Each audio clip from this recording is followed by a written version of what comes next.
Oh my goodness, I just realized we are all the way on mute here. This is what happens when at the last minute, everything starts falling apart. My name is Chris Melisinos. I'm the principal evangelist for video games here at AWS. And on today's episode of Boss Rush, I'll be here by myself, right? That's why I was so flustered in terms of getting this done and realizing that I was muted while I was talking. Dean Takahashi is on the road, so he will not be available to join. Susan is off for the weekend, and Mark is unfortunately under the weather today. So I will be holding down the fort by myself here. And yeah, looking forward to digging into some of the news of the week. Of course, if there's anything that you want to hear or news that we should be covering, please go ahead and let me know in the chat. Go ahead and send or go ahead and repost this to your walls, to your social media feeds. Let's get more people in. Mark was just chiming in here and saying, hey, buddy, can't hear you. It's all music. And there we go. That's right. That's right, Mark. We got that fixed. So again, to my co-hosts, I hope Mark's feeling better. Safe travels to Dean and Susan. Have a wonderful weekend. But we're going to go ahead and jump in and start talking about I am, since it's not a we this week, although we do have Mark on chat. So if you're watching this on YouTube, that's where Mark is checking out all the good stuff. So go ahead and join in on the conversation. But yeah, let's go. My goodness, so much news that happened. Well, there's so much news that's happening every week. Unfortunately, we were kind of seeing some additional layoffs that are happening in the space, though we are starting to see additional signs of hirings pick back up, which has been very good.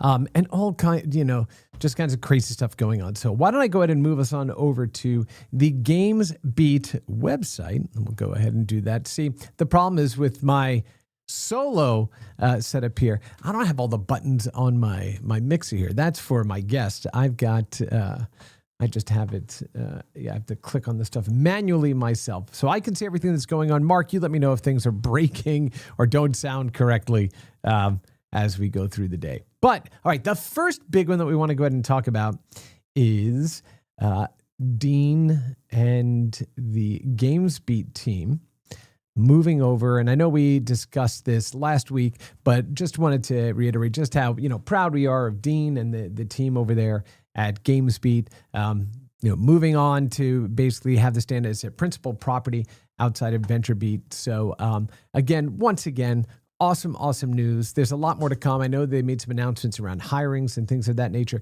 And of course, we're going to be able to dig into all of that at the Games Beat Summit happening later this month in San Francisco. I will be out there to MC one of the 2 days. I will also be moderating 2 separate panels while there. And I'm going to see if we can do a live Boss Rush stream from there, because I know Mark Delore is also going to be joining us out there as well. So that'll be great. And so can't wait for that. Games Beat Summit out there in Los Angeles. And I believe it's the week of the 18th. Yeah, so I think it's the 19th and 20th are the 2 days. So that'll be pretty awesome. All right, on to other big game news. This one is one that obviously we've all been following for a long period of time. There's been a lot of questions about, storefronts and specifically mobile marketplaces and things of that nature. And this one was really interesting to see here that Epic Games touts victory in the latest court ruling in the Apple antitrust case. Of course, this was really about gaining access to marketplaces outside of the ones that are built for particular platforms, right? Whether that's, a mobile platform that's kind of tied to those different phones, of course, iOS and Android being the two. And so in the article here, which of course, Apple says that they're going to appeal. The U.S. District Court Judge Yvonne Gonzalez-Rogers held Apple in contempt the prior court ruling for the reasons set forth herein. The court finds Apple in willful violation of this court's 2021 injunction, which issued to restrain prohibit Apple's anti-competitive conduct and pricing. Apple's continued to attempts to interfere with competition won't be tolerated. So here is the big part of this is Tim Sweeney said, we will return Fortnite to the US iOS App Store next week. Epic puts forth a peace proposal. If Apple extends the court's friction-free Apple tax-free framework worldwide, will return Fortnite to the Apple App Store worldwide and drop current and future litigation on the topic. So we really are hitting this kind of inflection point and seeing how, game developers can take control over their revenue, their destiny, their audiences across all these different platforms. So this is still evolving, and obviously we're all going to be watching as an industry in rapt attention here. Of course, more on the layoff front, which, is really, as companies are trying to figure out how to go ahead and move forward, build games in a rapidly changing world. Unfortunately, we did see some additional layoffs that happened this week at Respawn.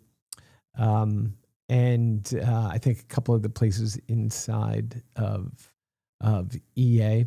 So again, best wishes and soft landings to our colleagues that were impacted there. And, hope that, this works for EA as well, and that they become, a stronger company doing, the things that they've been known to do in the type of games that they bring to the world. So it's never, it's always difficult to read these, and it's just unfortunately a function of where we are, I think, in the industry. But I do believe there's hope. And if you take a look at the numbers that like Amir Satvat publishes, and there's actually another article, a GameSpeed article we'll talk about in there as well. There is, we are starting to see hirings pick up, new studios starting to open, more money being invested in the space. So I think his predictions about the back half of 2025 are going to hold true, right? So we're going to start to see this climate escalation there. I have some additional thoughts about this and about why the industry is kind of shaped the way it is right now and what we're seeing. I don't want to give it all away here because I'm writing that post for a longer format post, right, on LinkedIn. But there is an obvious kind of bottoming out of a particular segment of the market that I think is going to be really ripe for opportunity for developers to come in and actually fill. So we'll talk about more of that later. But all right, let's go ahead and move on to some additional news. And if there are news stories that you want me to cover, that we need to go ahead and talk about, please go ahead and fire them off in the chat. I'm also going to go ahead and pop up a separate chat window here. I'll just play some music while I'm doing that. A separate chat window here, so that way I can keep track of this as we're talking. It feels awfully lonely without my colleagues here, I must say. But again, I hope, everybody's doing awesome and all that good stuff. All right, let's go ahead and jump over here to the live stream and make sure I'm not missing anybody commenting in any way, shape, or form. And we're going to mute that so I don't hear that popping in. Great. All right, let's get rid of that music there. Oh, I miss you too, Mark. Oh, I shouldn't say yay. I should say boo, boo, Mark. Yeah, I miss you too, buddy. All right. More news here today. Grand Theft Auto 6 launches May 2026, clearing 2025 for other games. I'm glad that Rachel Kaiser over there got this one out. I actually made a comment on this. Our good friend Bill Young had posted about this on his wall on LinkedIn, and it is an interesting one because I think what this is actually going to do, as I said in my post, I think this gives Nintendo a very clear and kind of wide path for the rest of 2025, right? So without Grand Theft Auto 6 is going to be another forever game, right? So people that are really diehards of the franchise, they're going to buy it. They're going to play in that environment for the next 10 years, right? That's going to take up a lot of time, suck oxygen out of the room, all that other kind of stuff. Just like we see in other similar games that are as much platform and social as it is game, right? Like Roblox, like Fortnite, right? Like Minecraft, those sorts of things. So I think that with Grand Theft Auto 6 being pushed out to next year, and consumers kind of moving through this year. I think number one, it was important for Nintendo to get the Switch 2 out, which they are continuing to do. They're on track to be able to deliver it earlier in the year rather than later, which is great. But if you're a consumer sitting there going, well, now, I want to buy something, I want to invest in something. Am I going to necessarily pick, a system that may be a couple of years old?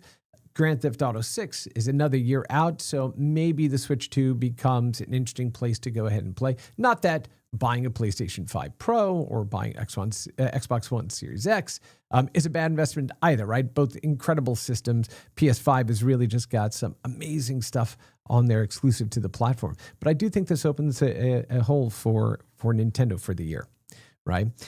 So we'll see. We'll see what happens. But I know I'm excited about seeing Grand Theft Auto, or getting my hands on Grand Theft Auto 6, but we're going to have to wait just a little bit longer for that. All right, let's see. Hey, there's the Mad P. What's up, buddy? That's Stephen Peacock over there over at Keywords. He basically leads all their AI kind of initiatives over at Keywords. Brilliant guy. I'm not just saying that because he's here. I'm saying it because he is. Brilliant guy, super awesome, and glad to see you here, buddy. All right, let's see. Let's jump into... Here's another one. This one is just huge. And I remember just the other day I saw the post by our good friend Barry over there at Hasbro, Barry Dorff. And now here's the article. Monopoly Go passes 5 billion in gross bookings at a speed unseen in mobile gaming. 450 million invites sent to friends. Incredible. 250 billion landmarks were built, and 80 billion plus landmarks were destroyed. Now, if you haven't played Monopoly Go, it is one of those games that it is the fastest game of Monopoly that you'll ever play. And I mean, so fast that if you hold down the Go button, it'll actually auto move you around the playfield, right? To maximize throughput of play. But it just has so much going on the screen at all times. There's all these different like mini kind of side quests or activities to go ahead and do. It's really just a lovely game to go ahead and play. And these types of games too, I'm also referring to as the second screen games. Okay. Another one that kind of really fits into that space, I think, is, Stephen Peacock says the check is in the post for complimenting him. Thank you, my man. So, but the reason I call this and things like Power Wash Simulator second screen games, they're the perfect game to play while you're binge watching something, which is where I find myself playing a lot of these types of games. If we're, like my wife and I were cranking through, I know it's an older series, we just finally got through it about a month ago, is The Blacklist. Great, phenomenal series, but 22 episodes a year for 10 years, like that's a lot to get through. But while watching it, playing Power Wash Simulator, awesome. Playing Monopoly Go, awesome, right? Because I can still have that kind of split attention, but still get value out of both of those things. So I do love it.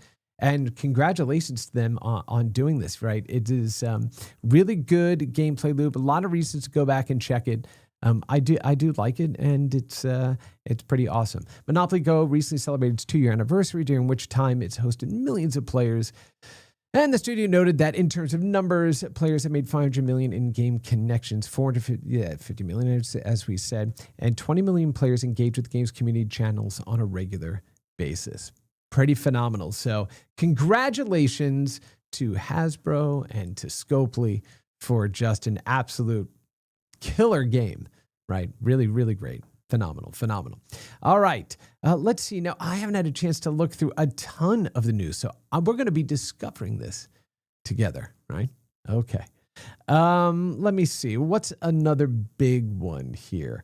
This is one that we'll discover together, not necessarily game related, but I thought this was a really interesting one that crossed my line of sight here. IXI raises $36.5 million for world's first autofocus glasses. Now, I think this is going to be great could be great for people that game, right? A lot, because you may have a separate pair of glasses for gaming. I know that I have different glasses for different things, one for driving, one for reading, and then I shouldn't be wearing these glasses all the time. It's a pain in the ass just to take them off and on all the time. So I just wear them, perpetually. But let's go ahead and check out what they're doing here. The company aims to create eyewear that provides optimal vision in every situation, which will also, by the way, be good, really good in VR setups, right? Let's see. Optimal vision in every situation. Use cutting edge technology. I would hope it's cutting edge. IXI glasses intelligently adapt to your eye movements, automatically focusing to help you see more sharper, all within beautifully designed frames. First generation of the product is currently in development with more details to follow closer to launch. Disrupting the $200 billion global eyewear market, IXI's technology will provide a wider field of view in a product that works just as nature intended your eyes to work. So I think it's pretty cool, right? Glasses that will go and adapt focal distance and all those sorts of things for you as you're playing, and can be used contextually. So depending on where you're focused and how you're focused, will change those glasses. So there's hope for us bespectacled nerds out there that we can get 1 or 2 pairs of glasses that will work in all situations that we need. So yeah, very, very cool. Very, very cool stuff. Really want to see more about what they're doing there. Let's see. Oh, here's another one. That game company and Core Blazer launched Game Jam for emerging indie devs.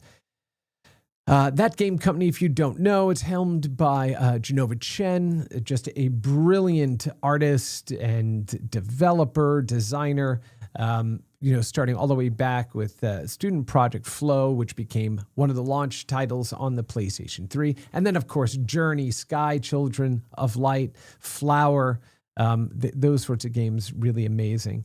So now they've launched this Game Jam for emerging game industry developers. Dubbed That Game Company and Core Blazer Game Jam, the 3-week event kicking off today, April 28th. Well, it's not today. That was last week.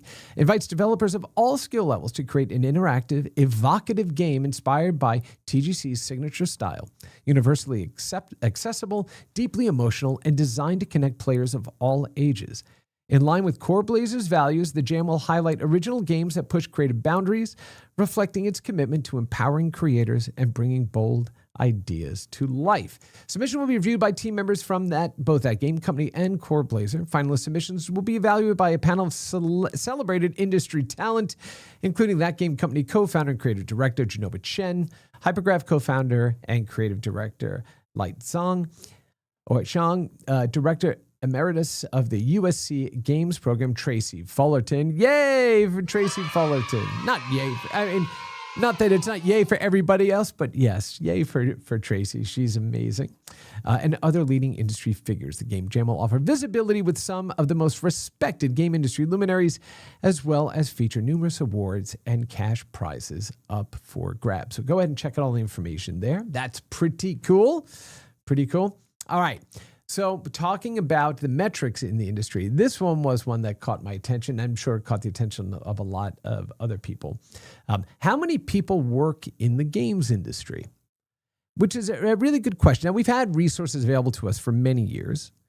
I think there's the game industry map. There's different groups on LinkedIn that kind of measure this and keep those communities going. But when we do have people that are tracking information in the industry, right?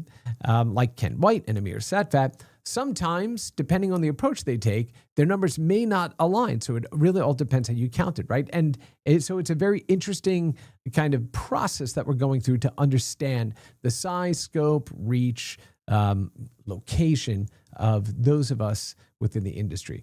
Amir Satvat, the game champion, estimated recently that about 230,000 people work in the games industry. That sounded low to Ken White, one of the leaders of the Game Industry Coffee Chat. So Game Industry Coffee Chat, by the way, was something that was started during the pandemic on Clubhouse.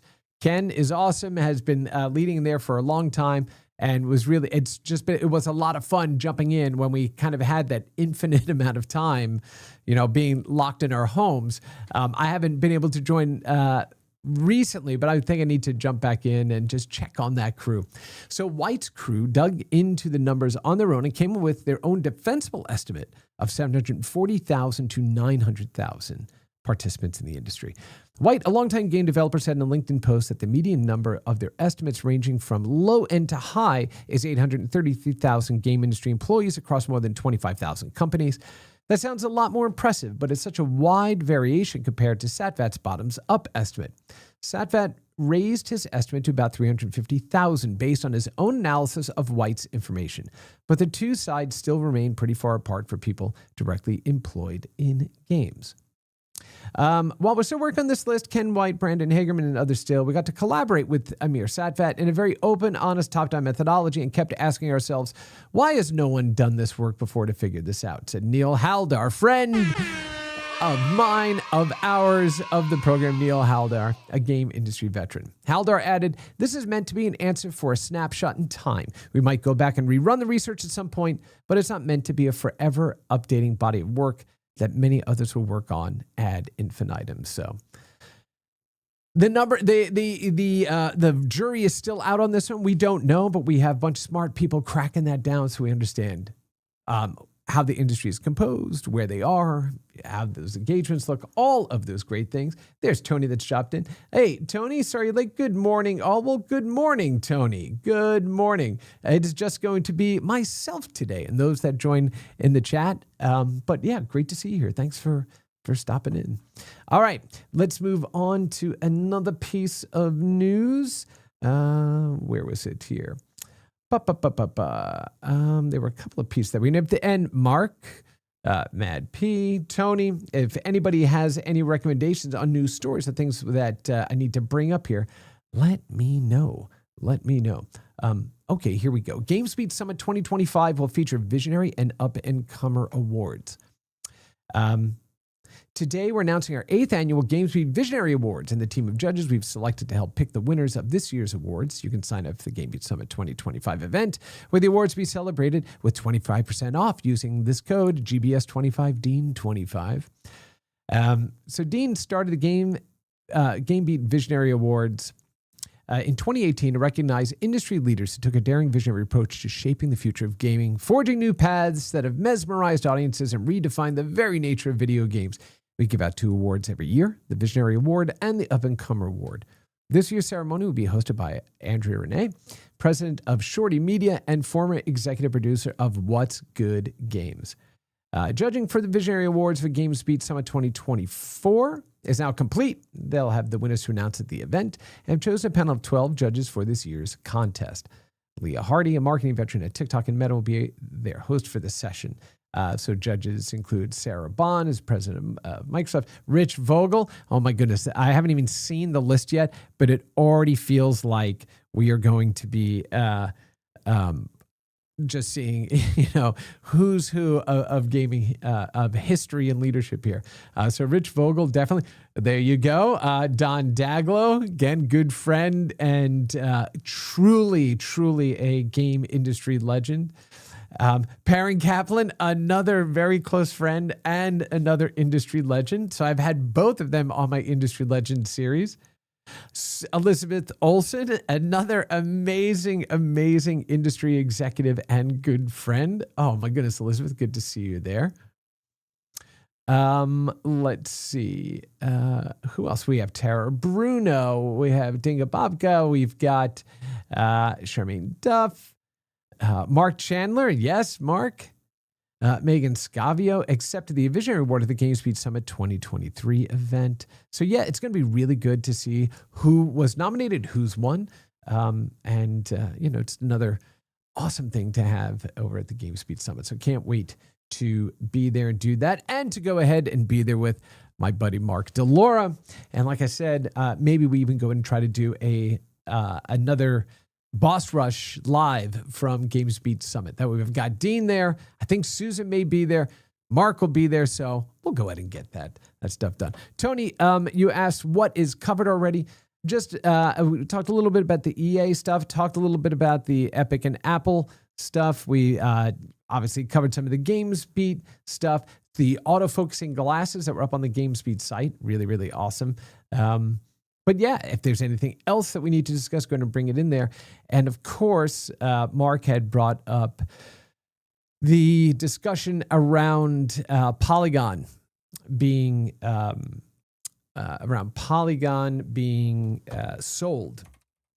So if you've not been to the Polygon site, Valnet acquires premium gaming publication Polygon from Vox Media. Valnet, a leading global digital publishing and media investment company, announced today that it has acquired the premium gaming publication Polygon from Vox Media, the modern game company. Polygon will join Valnet's robust gaming portfolio known as the Valnet Gaming Group, which collectively reaches over 1.2 billion users annually. The acquisition asset deal closed today. So Polygon will now join the other publication they have, like Game Rant, The Gamer, Fextra Life, Open Critic, Dual Shockers, and Hardcore Gamer. This addition follows Valnet's recent acquisition of Fextra Life earlier this year, further strengthening its position in the gaming media landscape. With Valnet's proven operational excellence, Polygon is poised to reach new editorial heights through focused investment and innovation. Fortunately, what that also meant was they had announced that there was a very significant layoff in the Polygon ranks. And so once again, we wish our friends, colleagues, and professionals there soft landing and, quick, hope that they're able to find a new place to continue their incredible work. There is a bigger discussion to be had here, and I'll take the news one off the screen while I go ahead and prepare this tea here. Not tea as in gossip, but tea as in chai tea, because I'm just sitting here sipping on a nice cup of tea here in the studio today. Let's hear how good that is. Fantastic. So, the thing about game journalism, and I have a stack of magazines sitting here in the back of the studio too, because I always have TASMR, of course. Delicious video game tea. We really can't understate the importance of proper, game journalism. It's one thing to have community journalism, right, around games, and those again, build up into the game playing community. It's where we exchange information with each other and personal wants and likes. But it's also important to have a critical eye on the industry so we understand where we're making mistakes, things that we need to improve upon, kind of all of those things. And so there has been some question about where does that independent game journalism come from? And there are plenty of independent journalistic outlets, right? People that are super fans about the games industry, come from the industry and all that kind of stuff, right? But this one just felt a little different. After we've seen some of the other podcast and news organizations kind of go through either being sold off, rolled up, combined, or shuttered over the past few years, it's important to remember that, having that unbiased, as best we can, critical eye is the only way that we're going to be better as an industry. Right. So again, I hope they're able to continue with the high level of editorial content that they've been delivering. I don't see any reason why they shouldn't, but it'll be interesting to see how it goes going forward. So again, my best to everybody that was impacted there. And once again, soft landings and hope to see you back writing again really, really soon. So, all right, let's see if we can find some additional news stories on the positive upside of the space. So let's look up, let me see.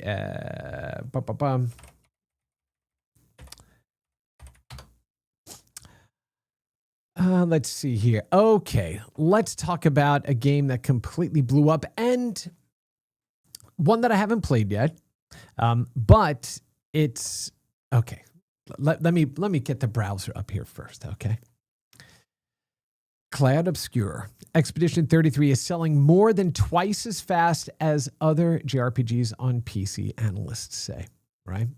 The numbers that came out, 1 million copies sold in 3 days, despite being also available on Xbox Game Pass subscribers on PC and Xbox. Claire Obscured Expedition 33 is a certified hit, officially selling more than 1 million copies, says Reese Elliott, head of marketing analysis at Alina Analytics. The announcement didn't say players reach, it said copies sold. That was a choice, and I applaud the transparency. The biggest story, though, might be how well it's selling versus other games in the genre. According to Alina Analytics data, the game has sold more than 785,000 copies on Steam in its first week, more than twice the sales of any recent comparable games in the Japanese RPG style, including last year's acclaimed Altus title, Metaphor Fantasio. Look at the numbers here. 785.2 thousand against Metaphor, Final Fantasy VII. I mean, okay, but 334 or almost 335,000 copies of Final Fantasy VII Rebirth. They've gotten a lot of mileage out of that one particular game and that one particular series, right? So you have Persona 3, and Like a Dragon, Infinite Wealth. I mean, just look at those numbers. Absolutely crazy. As a simultaneous release on PC and launch for new franchise, Metaphor is the most direct comparison in that chart, although Altus' RPGs have a sizable console audience. Final Fantasy Rebirth, Persona 5 Royale, for example, had already launched elsewhere before coming to PC. It's worth noting that 2 of these are ports, but the data still speaks volumes for how much gamers are drawn to Expedition 33, says Elliot. So yeah, I mean, this one completely took, I think, everybody by surprise. I hadn't heard about the game until it started on this, this absolute tear. And what I love about this is that it points to the ability for smaller games from smaller teams to make their way into market and absolutely run away with sales numbers, leadership, engagement, all of those things, right? On another podcast I listen to on a regular basis, and one that I would recommend, there is a group run by Chris Antista called Laser Time, and 2 of the shows that they do, one is called 30-20-10, my favorite nostalgia-fueled podcast. It is literally this week in movies, games, television, and news, 30 years ago, 20 years ago, and 10 years ago. So good. Absolutely, I listen to it every week. It's amazing, and they're just absolutely excellent at what they do. And they have another one called Video Game Apocalypse that they dig into all different types of genres, and they always have a top 5 and all this other kind of crazy stuff. But one of the things that Chris and his co-hosts were mentioning is what they really want are shorter games. They want more games that don't take 40, 50, 60 hours to play through. They want these games that are 6 hours, 8 hours, 10 hours, so they can sample more games with a limited amount of time that we all have, right? And we're starting to see this kind of happen. Again, smaller studios being able to come on out and just suck all the oxygen out of the room with their sales numbers is extraordinary, right? And it's also because from all indications, I've not played it yet, so I'll have to reserve that, but it's an exceptional game. Everybody I know that's played it just cannot stop raving about it. So I'm excited to go ahead and play into that. But that's after getting through some more blueprints. I've not made it to room 46 yet, so I need to get off my ass and get that done. Okay. Let's see. Jobs roundup. Well, we talked about Polygon being sold to ValveNet. Not ValveNet, ValNet. Excuse me to my friends over there at Valve. Let's see. Could Meta's new AI social platform become a source for AI-built based games or a new distribution platform? That is a good question because I don't know much about it, Mad P. If you have a link that you can post, that would be great. But yeah, I've not played, or I don't know enough about it. So we're waiting for Steven to go ahead and give us some more information there in the chat. Tony, we did talk about GTA's new release date for sure. And one of the things that I mentioned is that I think this gives kind of a wide path for Nintendo in 2025, because now the Switch 2 is kind of the single biggest anticipated release of the year thus far, with GTA 6 moving out. So, they've got a year. Right, they have a year to go ahead and continue to push, to accelerate that adoption curve, right? For sure, for sure. Okay. Let's see what other ones that we've got in here. If there's anything else that people have, let me know. Like I said, this week has just been absolutely crazy with work, with everything else that's been going on. I wound up doing, my goodness, let me get my solo screen back up here while I'm searching through some other things to share. I wound up doing a webinar last week with our friends over at Jackbox Games, the Code Wizards, and with one of our AWS colleagues. And we talked about the Game Live Streams solution that we brought or released in March of last year. Really well attended webinar. We're going to have this additional webinar series that's going to go on. We also did a couple of other podcasts. So I have another podcast that I do with my colleagues over at AWS called Boss Level, and this is Boss Rush. And Boss Level is about bringing in systems architects to explain how to most effectively use cloud-enabled solutions as they're building their games for a global audience or developing in a global distributed kind of development environment. And so those are ongoing. Those are going to be hitting once a month. I've got some other surprises around content that I'm going to be launching a little bit later this year, but we're going to hold off on that. Let me see what Stephen is. We're still waiting for Stephen to give us a link on the Meta's new AI social platform that became a source for AI built games. So, and we have some other people that are jumping into the live stream. Hey, if you have any questions or you have things that we should be discussing, questions that you want to ask me that I can then also go ahead and ask at least Mark, who is paying attention to the chat, even though he's not able to join us today, let me know. Here's another one that we should definitely talk about, though, while we're waiting for some recommendations to come in, is Shu Yoshida just got the Lifetime Award at Gamescom LATAM Big Festival. So let's see. The Gamescom LATAM, which is Latin America Big Festival 2025 Awards, kicked off today in Sao Paulo, Brazil. And this is why Dean is not with us today, because he is still traveling.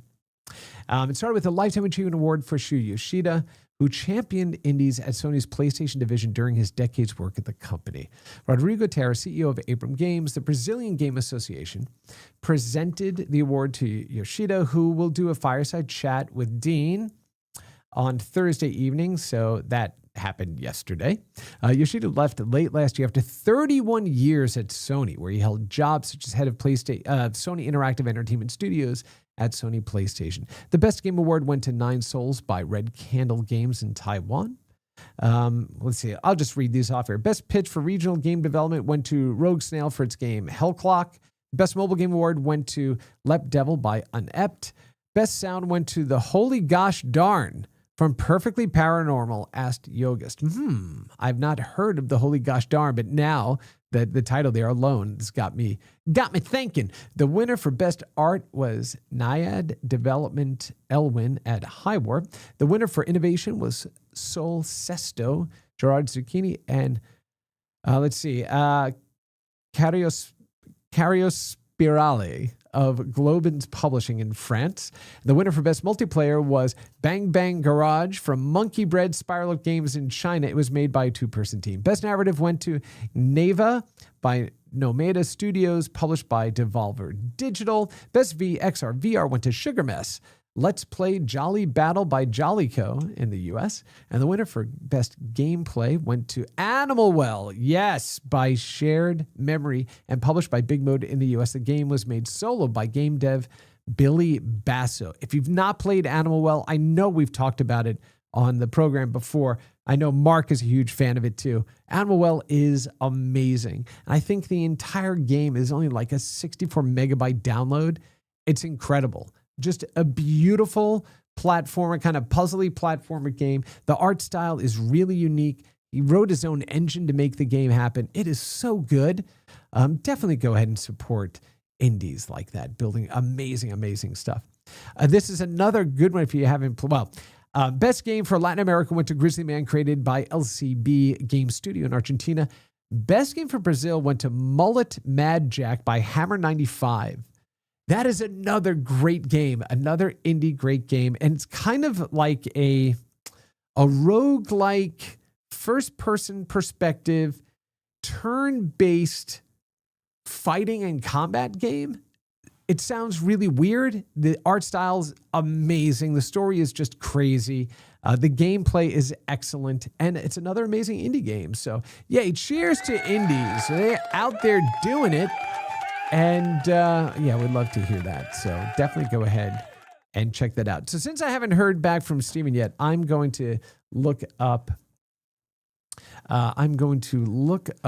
the article that he was talking about. Oh yeah, and by the way, here is, of course, this is the picture here with Shui. You have Shui Yoshida, who I had the very good fortune to finally meet this year at DICE. I'd never met him before, so it was just wonderful to see him and do that. All right, let's go ahead and pull back here, get the browser back off the screen. Let me go ahead and find out here. Let's see, Meta AI social platform.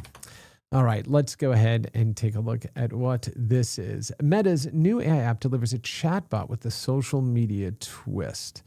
I would assume this is what our good friend Steven is talking about, but let's go ahead and dig into that one a little bit. Here we go.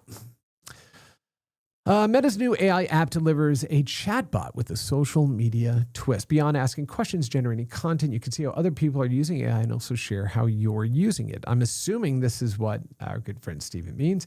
Meta's unveiled a new AI app that combines chatbot features with a social media experience, launched on Tuesday for the iPhone, iPad, and Android devices. The Meta AI app offers most of the usual aspects of an AI app. You get information, generate content, analyze photos and other images. But it's the social media part that distinguishes Meta's AI from its rivals. And this, of course, is coming from ZDNet. Sorry, my ADD brain just got pinged right here by my good friend Lucian Parsons, who just has joined the chat. Yay! Hey, Lucian. No, just solo for today. Just solo for today. We have one host, co-host under the weather, one traveling, the other clocked out for the weekend already because she lives overseas. So yeah, just me for today. So Lucian, any news stories or things like that we should discuss, please let me go ahead and know. All right, back to the story here. So Meta AI is built to get to know you, so its answers are more helpful. Meta said in a news release, it's easy to talk to, so it's more seamless and natural to interact with. It's more social, so it can show you things from the people and places you care about, and you can use Meta AI's voice features while multitasking and doing other things on your device with a visible icon to let you know when the microphone is in use. To start, you can type your request or speak to the assistant using natural language. Talking to a chatbot is a new or novel skill. But Meta claims that responses via its Llama 4 model are more personal, relevant, and conversational. So this is the further extension of AI-driven chatbots into more of our general lives and general, applications. It'll be interesting to see how these types of things are adopted in mass. But we are still in that really early experience, kind of exploratory stage of AI, trying to figure out how to best utilize these tools in a way that enriches the lives of people who will start to use them, make them safe to go ahead and use, and also make sure that we're being responsible about how we deploy them and where we deploy them, right? So this is where we are right now. Stephen, let's see, link here. I don't see a link there, but I believe this is the article or the story that you're talking about. Let's see. The biggest news, let's see. Lucian said the biggest news here, and I'm just going to go back to solo while I go ahead and pull up this screen here. The biggest news, LinkedIn, Apple Store monopoly deemed illegal. Yep, we already discussed that earlier today. That one is really big news, and it, again, remains to be seen as to how game companies are impacted and the type of things going to be able to come to the store. It is definitely marks a shift of tone, a shift in the industry. And man, if we have not gone through right? If we have not gone through all these shifts and changes over the past year, then I don't, or past couple of years, then I don't know what the hell has been going on. But yeah, this again just marks another shift in the revenue opportunities, reach, and new platforms, new services that can then open up for developers that rely more and more heavily on mobile game players for their bases. We haven't talked about Microsoft raising prices yet. That's another one that that Lucian brought up there. Let's see if we can go ahead and bring that up. Let's see, where are we here? Xbox Series X. All right, let's go ahead and bring it up since this is the article on gamesindustry.biz. Microsoft Series X will now cost $600 as Microsoft increases console and game prices. Upcoming games will cost $80, while there is a $100 rise for 2020's Xbox Series X. They've confirmed this. First-party game price will remain the same for the time being. Will climb to $80 from $70 for the holiday season onward. Not completely unexpected. In fact, it was funny. I was going through, I was pulling out some magazines to bring to a friend who was opening a brand new arcade in the Northern Virginia area. And while going through those magazines, I found a particular one. I said, oh, let me go ahead and flip through this. And I happened to flip to an article that was written 20 years ago about the climb of video game prices from $60 to $70 and all of kind of the hemming and hawing that went on with that. 20 years ago, we were talking about, as an industry, the jump from $60 to $70, and that happened.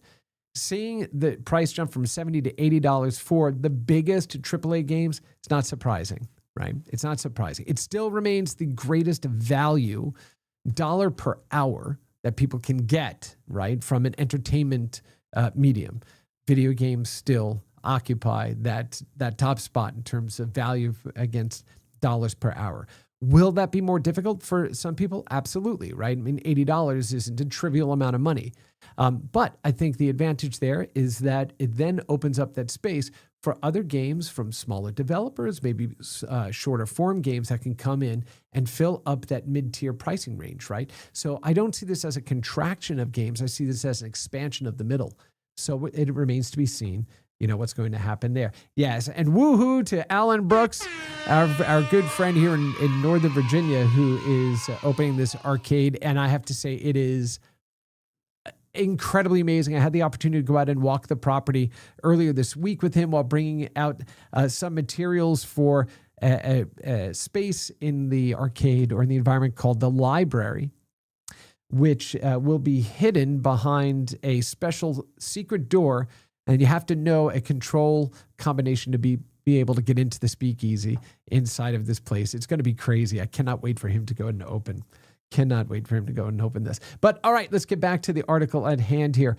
Recommended retailer price hikes kicked in on May 1st. The cheaper Xbox Series X console will increase by $80 for both the 512 gig and 1 terabyte models to $380 and $450 respectively. The 512 gig Xbox Series S also sees a price bump in Europe to $349.99, $340.99 in pounds, euros, an increase of 50. Across Europe, Xbox Series X's standard disc edition is climbing by 20 pounds, 50 euros to basically 500 or 600, having previously increased to 480 and 550 in 2023.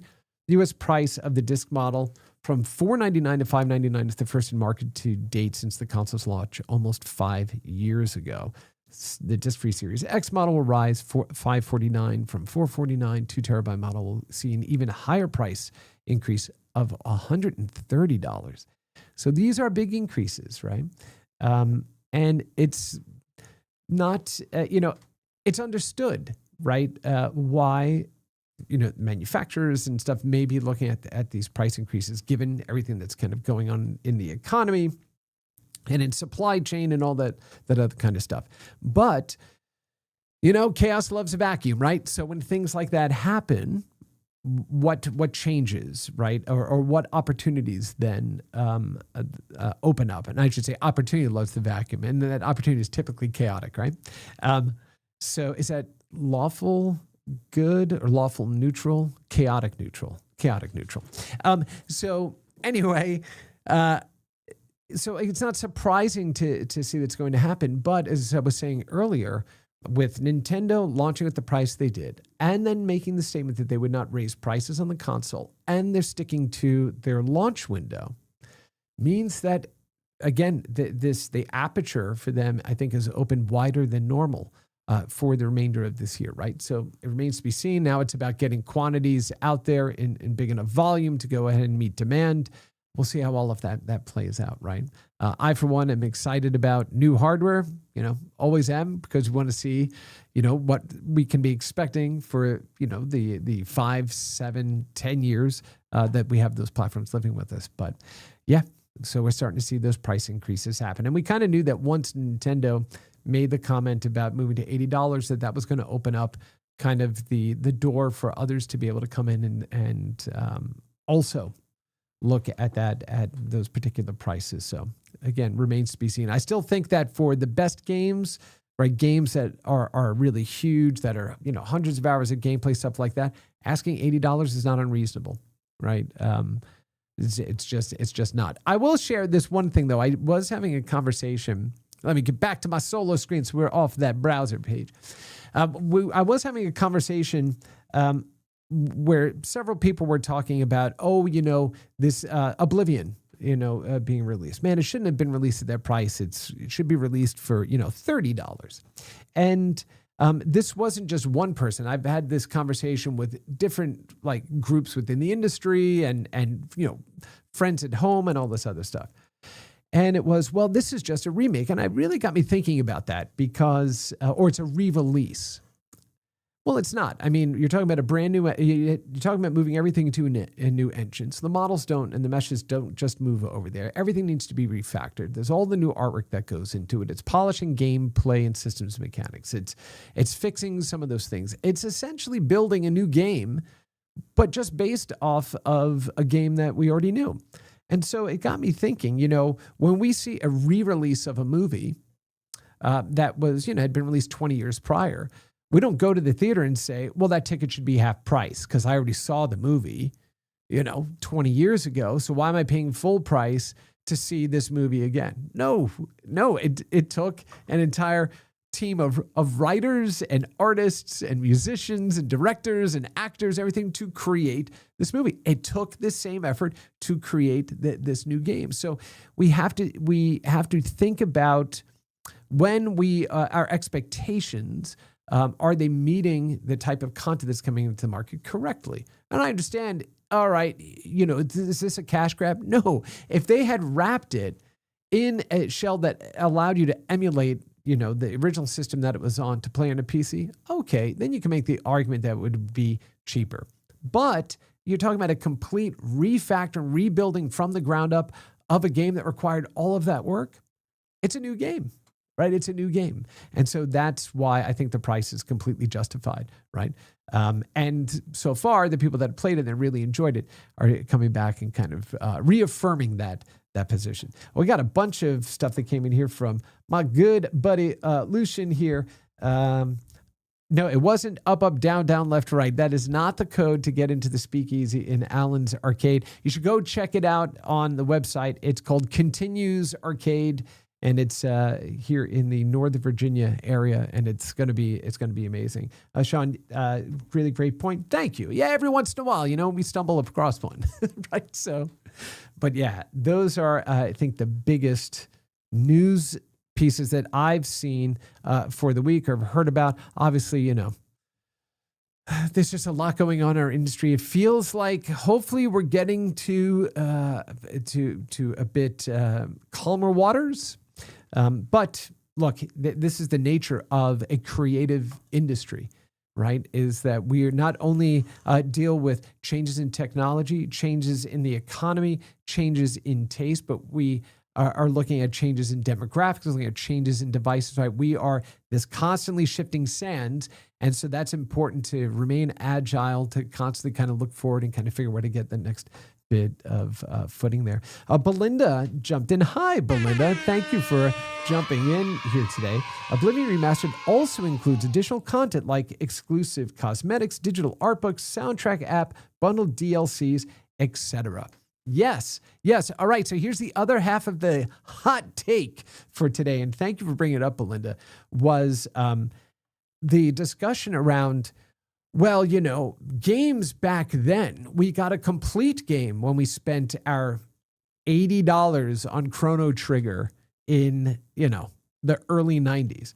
It was a complete game out the door, right? No DLC, no microtransactions, no bugs, And I'm like, well, of course there are bugs in every game, pretty much. And there are some terrible games that were released in that era, right, that were complete but absolutely horrible. It's important to remember DLC is not just content that should be added in the game, right? The game that you buy is the game that's intended. DLC, right, the way we used to do this was you would buy an expansion pack. So those of you that played Warcraft, right, the original, kind of RTS, you would get an enhanced edition. You would get an expanded edition. You would get different, packs that you could buy, which is basically DLC, right? So it cost money, time, expertise, talent to create all of that additional content. It doesn't just come for free.